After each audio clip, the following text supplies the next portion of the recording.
Hello, my name is Jaycee Rossi, and today I'm going to be talking about climate change in Zimbabwe and how it has affected the food and water supply, media, and politics, as well as how citizens perceive climate change and the associated risks.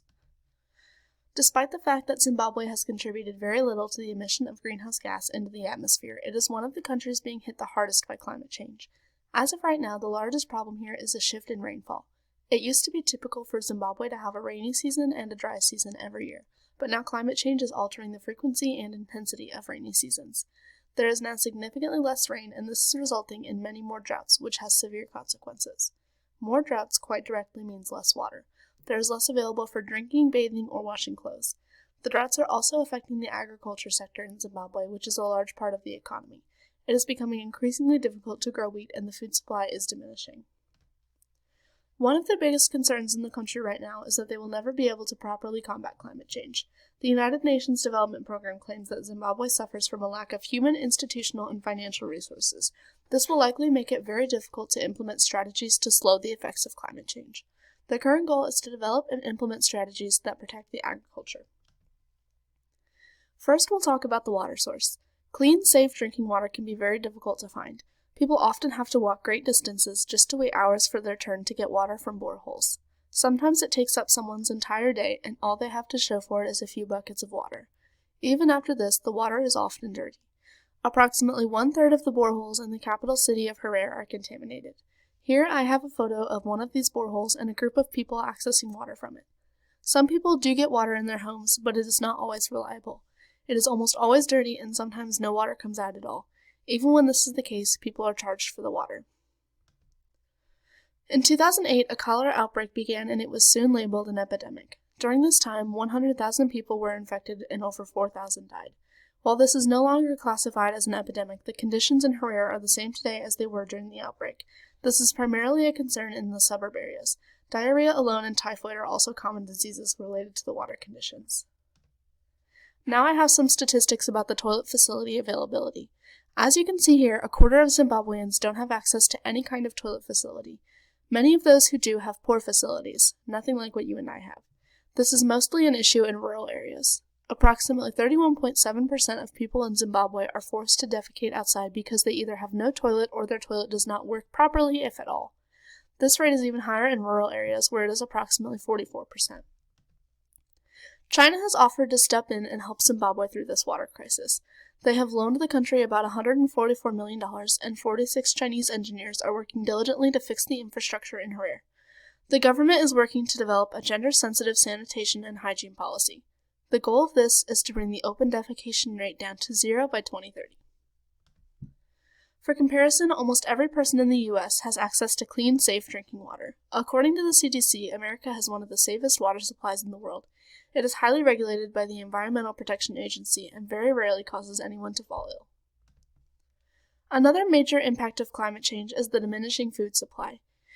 Jerry Burke from the United Nations World Food Program claimed that 8 million people, or half the population of Zimbabwe, are on the brink of starvation. This is almost entirely due to climate change and hyperinflation.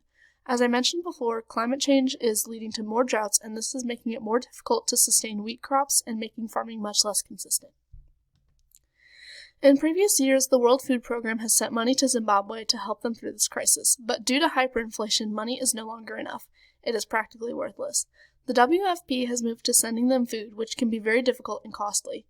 After explaining the solution, Jerry Burke says, "It looks like this will go on indefinitely. The emergency operation that we are undertaking is a band-aid. It's a short-term fix. If Zimbabwe has any chance of recovering from this, they need to find a better way to adapt to climate change." Next, we'll discuss the role media plays in climate change efforts in Zimbabwe. First, it's important to note that Zimbabwe does not always have fair access to the internet or the media. Some people here, approximately 95%, can only access the internet through mobile data, and the prices of this data have been steadily increasing in recent years. Many people cannot afford it anymore and have stopped using it. When people do access the internet, they cannot always see everything. Zimbabwe has been labeled one of the 5 countries with the biggest decline in internet freedom over the past year. You can see here a protester holding up a sign saying, "Repression of media in Zimbabwe. Silence equals death of democracy." When there is fair internet access, climate change is framed as an agricultural issue because that relates to the most people. It is portrayed as a very big deal. Media is more accessible in the U.S. There are many different frames used in U.S. media to target different audiences from different sides of the debate. For example, economic frames are often used when climate activists are trying to get skeptics to care about climate change. Climate skeptics often use frames of uncertainty or risk when they are trying to discredit climate science. Much like the political world in the U.S., that of Zimbabwe is fairly divided and full of mistrust. However, when it comes to climate change, everyone seems to be on the same page. This topic is a breath of fresh air in Zimbabwe because it allows a break from controversial political topics, relieves the sense of conflict, and gets everyone working together to achieve a common goal, saving the environment and protecting Zimbabweans. Climate change seems to have had the exact opposite effect on politics in the U.S. This is a controversial topic here, and it seems to have divided the two major political parties even further apart. Conservatives seem to be more likely to believe that climate change is just a hoax, while liberals are more likely to believe it and see it as a real threat. Finally, I would like to talk about perception of climate change in Zimbabwe and in the U.S. Almost all Zimbabweans, when asked, say they live in a more rural part of the country and that they are personally dependent on the agriculture. Even those who live in what are classified as urban areas believe they are in the rural areas. Because of this perception and the agricultural frame presented by the media, almost all Zimbabweans see climate change as a very real and major threat to them personally. While the U.S. is a little more divided on the subject, the majority of Americans understand that climate change is real and happening. Of these people, most believe they are doing something small in their personal lives to help combat climate change, like recycling. The government is not doing enough and needs to develop more policies on the subject, and we need to be looking for and using more alternative energy sources. I know that for some, it may seem like there is no way to help climate change. Many people are going into fields that have absolutely nothing to do with the environment, like me. I am a human resource management major. At first glance, it may seem like my career path will give me no room to help fight climate change, but this is not true. Part of my job could very well include developing and implementing company policies that force companies to go green and stay green and be mindful of their emissions. As corporations are some of the largest contributors to greenhouse gas emissions, this could be crucial. As I conclude my presentation, I would like to reiterate the most important takeaways. First, Zimbabwe is feeling most of the effects of climate change, despite having contributed very little to the problem. Second, the main effect of climate change here is altered rainfall, which leads to drought, which leads to food scarcity and poor water availability and sanitation.